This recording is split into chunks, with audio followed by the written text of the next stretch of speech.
This is an audio only episode of 52 Weeks, 52 Scientists. For the video version, please wait until the end of the 52nd episode. If you want it, please comment down below. We're sorry for your inconvenience and hopefully we'll continue normally.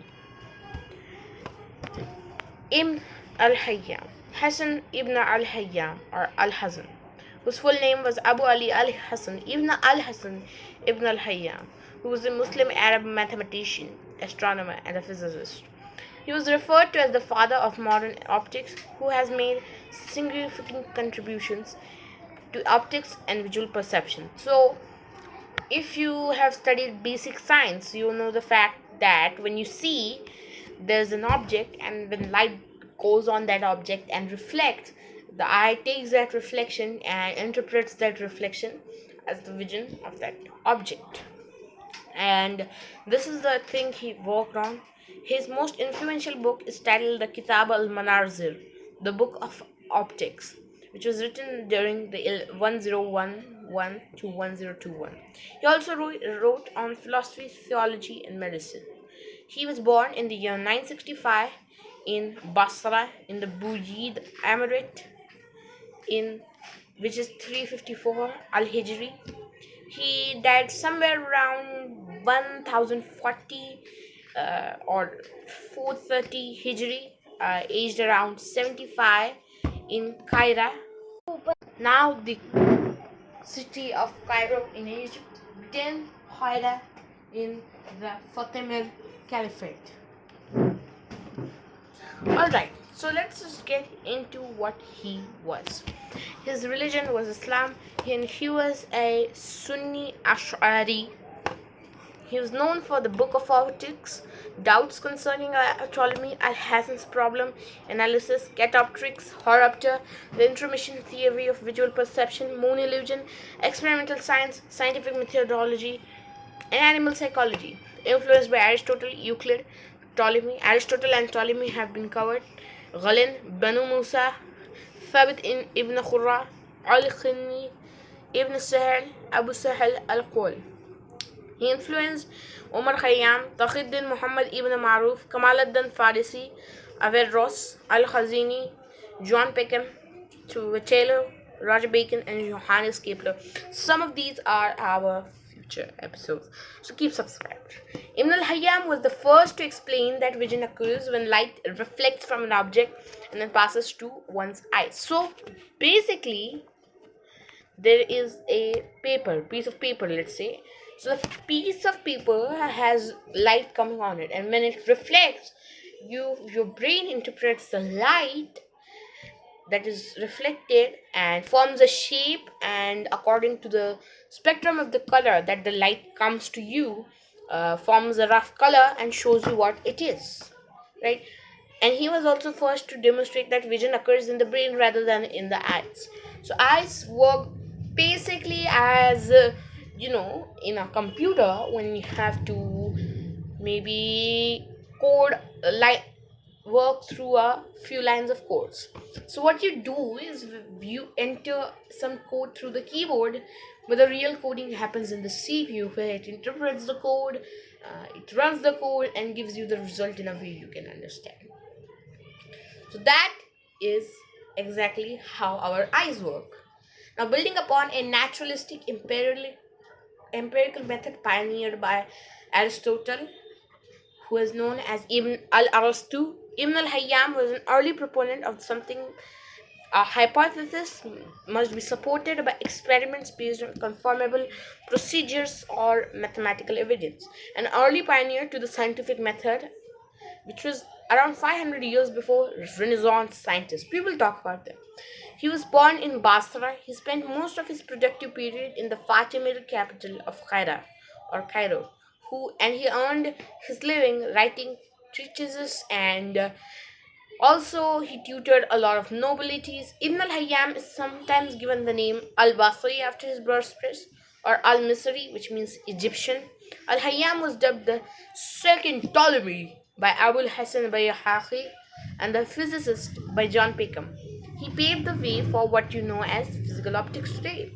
So he was born in Basra, Iraq, which was at that time part of the Buij Emirate. His initial influences, he wanted to learn about religion. At the time, people had very conflicting views about religion. And so he said, no, no religion, because everyone had so different views. It was hard to learn theology objectively back then, is what I'm trying to say. This led to him delving into the study of mathematics and science. He held a position with the title Wazir in his native Basra and made a name for his knowledge of applied mathematics. So, for example, he claimed that he could regulate the flooding of the Nile, as it was said. Back then, he was invited to the Fatimid Khalif by Al Hakim in order to realize a hydraulic project at Aswan. He was forced to concede that this project was impractical.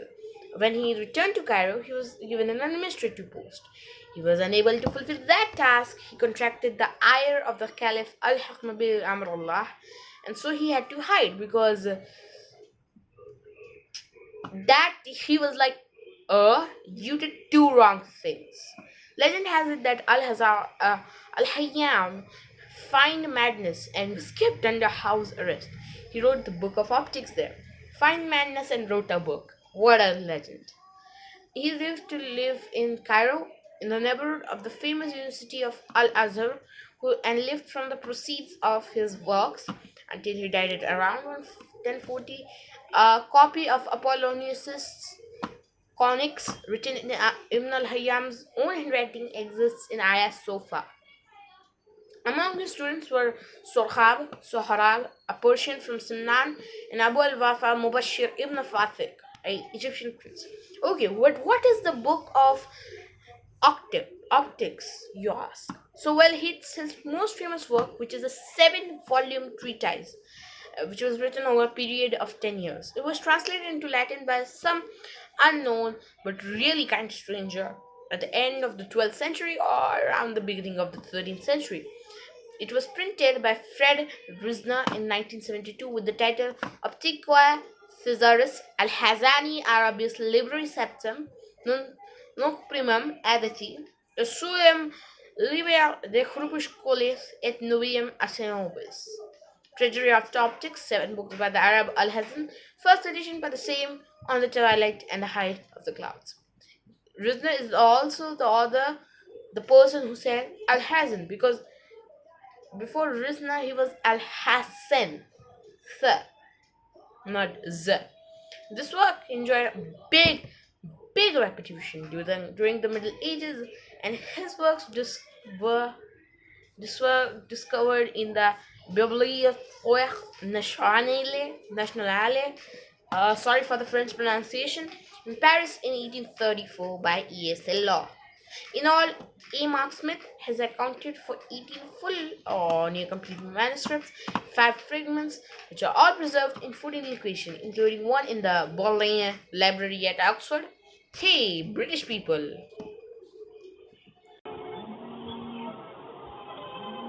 Very good, very good. Alright.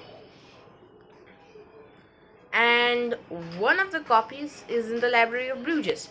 Okay, now let's come to theory of optics. So the front page of the Optica Thesaurus had an illustration which incorporates many examples of optical phenomena, including perspective effects, rainbows, mirrors, refractions, etc.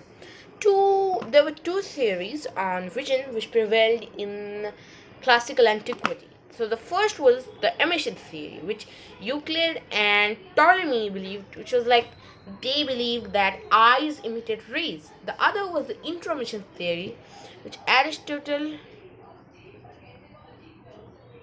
supported, which was like physical forms entering the eye from an object. Previous Islamic writers such as Al-Kindi have argued somewhere on the Euclidean, Galenist, or Aristotelian lines. The strongest influence on the book of optics was from Ptolemy's optics, while the description of the anatomy and physiology of the eye was based on Galen. Al-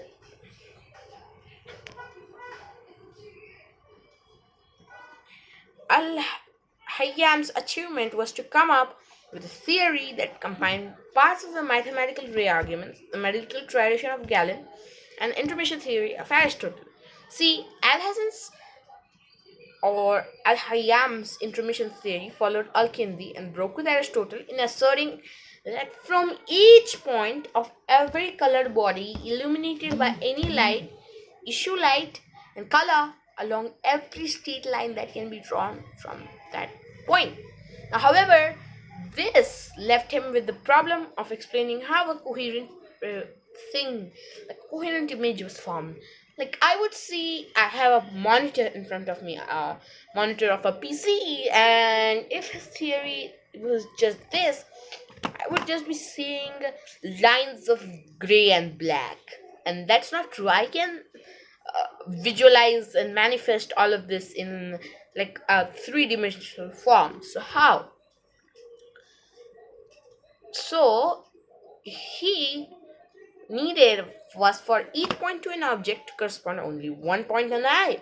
Attempted to solve this by perpendicular rays. For any one point on the eye, only the ray that reached it directly without being refracted would be perceived. So he argued using a physical analogy that perpendiculars were stronger than obliques. In the same way that a ball thrown directly at a board, like straight at it, there's a wooden plank and you throw at it, you throw directly, bah, and it breaks. But if you throw it like from the below, or if it's not correctly perpendicular, it bounces off, right? Perpendicular rays were stronger than refracted rays, and it was only perpendicular rays which were perceived by the eye. As there was only one perpendicular ray, and all these rays would converge on the center of the eye in a cone, this allowed him to resolve the problem of each project. Then he had a one to if only the perpendicular ray mattered, then he had a one-to-one correspondence and the confusion could be resolved. Later asserted that the other rays would be reflected though through the eye and perceived as if perpendicular, which is a bit contradictory, Mr. Anyways, his arguments do not clearly explain why only perpendiculars were perceived. Why would the weaker oblique rays or bouncy rays not be perceived more weakly, right? His later argument that refracted rays would be perceived as if perpendicular does not seem persuasive at all, guys. However, despite its weaknesses, no other theory was so comprehensive. It was enormously influential, particularly in Western Europe. Directly or indirectly, his De Aspectibus, Book of Octaves, influenced many. Kepler's later theory of the retinal image, which resolved the problems, built directly on his conceptual framework. Al-Hayyam, showed through experiment that light travels in straight lines, so it doesn't wiggle, it travels in straight lines, which is a fact that is commonly accepted now in the 21st century, and carried out various experiments with lenses, mirrors, refraction and reflection. The camera obscura was known to the ancient Chinese and was described by the Han Chinese polymathic genius Shen Kuo in his scientific book Dream Pool Essays, published in 1088 CE. Aristotle had discussed this in Power Problems, but this Al-Hayyam's works also considered the first clear description out of China of camera obscura in the areas of the Middle East, Europe, Africa, and India. An early analysis of that particular device. Alhazen used a camera obscura to observe a partial solar eclipse. So he wrote an essay and he writes that he observed the sickle-like shape of sun at the time of an eclipse. The introduction to his essay reads, the image of the sun at the time of the eclipse, unless it's a total, demonstrates that when the light is going to pass through a narrow round hole that is cast on a plane opposite to the hole, it takes on the form of a moon sickle. His findings solidified camera obscura, and from that point on it wasn't that much obscure.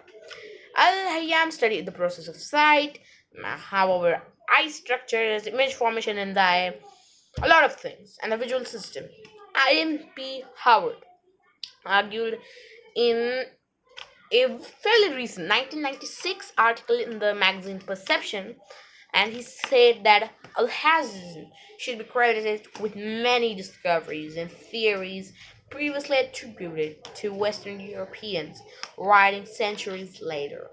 For example, he described what became in the 19th century Harding's law of equal intervention. He wrote a description of vertical horruptus 600 years ago compared to Aguilonus, that is actually closer to the modern definition, and his work on binocular disparity was repeated by Penham in 1858. Craig Ian Stockdale, while agreeing that he should be credited, has experienced some caution, especially when we consider both of them in isolation from Ptolemy. Like, both of them were extremely familiar, even though they were different eras. Alhazen, for example, corrected a significant error of Ptolemy regarding binocular vision, but otherwise his account is very similar. Ptolemy also attempted to explain what is now called Heron's law. In general, Alhazen built on and expanded the optics of Ptolemy. In a more detailed account of Ibn al-Hayyam's contribution to the study of binocular vision based on Lelejuan and Sabra Rayanud, showed that the concepts of correspondence, harmonious, and cross-diplopia were in place in his optics.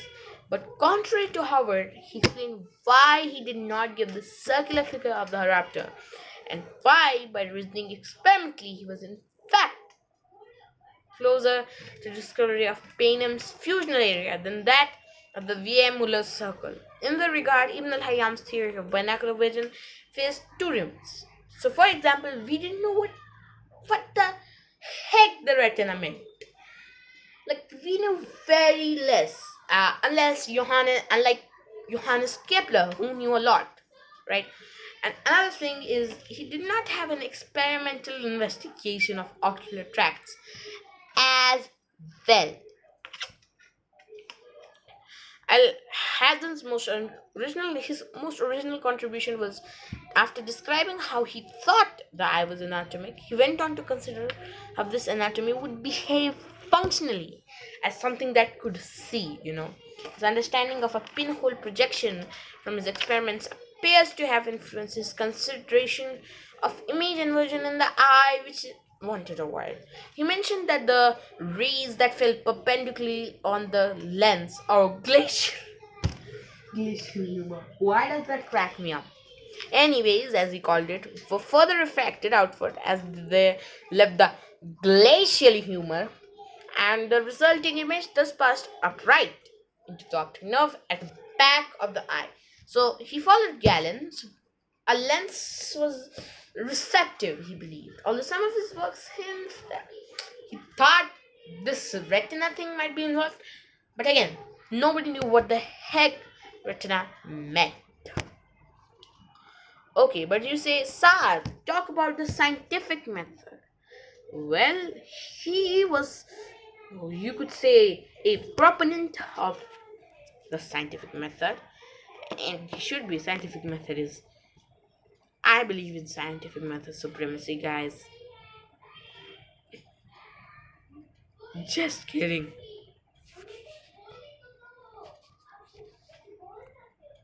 Anyways, the duty of the man who investigates the writings of scientists, if learning the truth is his goal, don't be on the side of whatever he reads.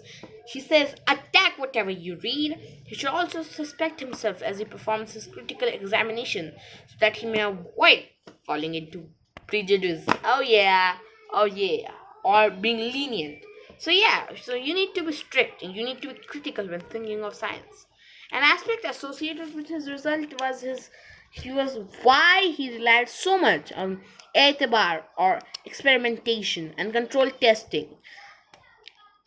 And moreover, his experimental directives rested on combining classical physics and mathematics, geometry. Now, this mathematical physical approach to in experimental science supported most of his propositions and grounded his various theories in vision, light, and color, as well as what he told us about catoptrics and dioptrics. What are catoptrics? The study of light reflection. And what is dioptrics? Obviously, it's the refraction of light.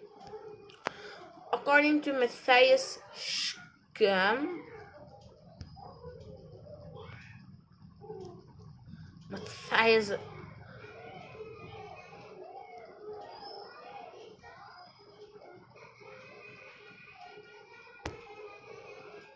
Matthias. Oh, it's hard to speak. Why is it so hard to pronounce?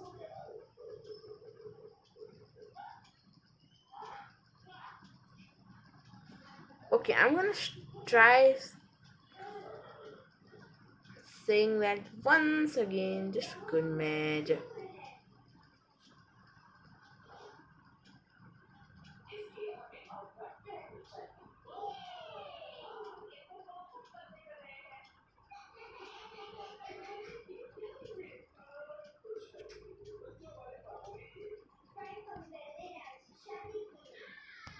Okay, so according to Matthias Schramm, Haytham was the first to make a systematic use of a method of varying the experimental conditions in some kind of constant and uniform manner, which we call as variable study.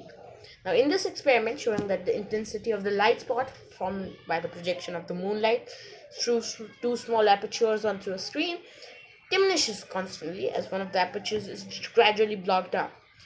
Tuma expressed some skepticism, partly because yet at the time it was fully translated from Arabic, and Tuma was concerned without context, specifically when you read everything very inaccurately.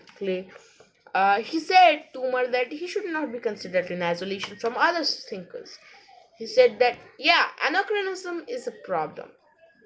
You know what else is the problem? Al-Hazm's problem.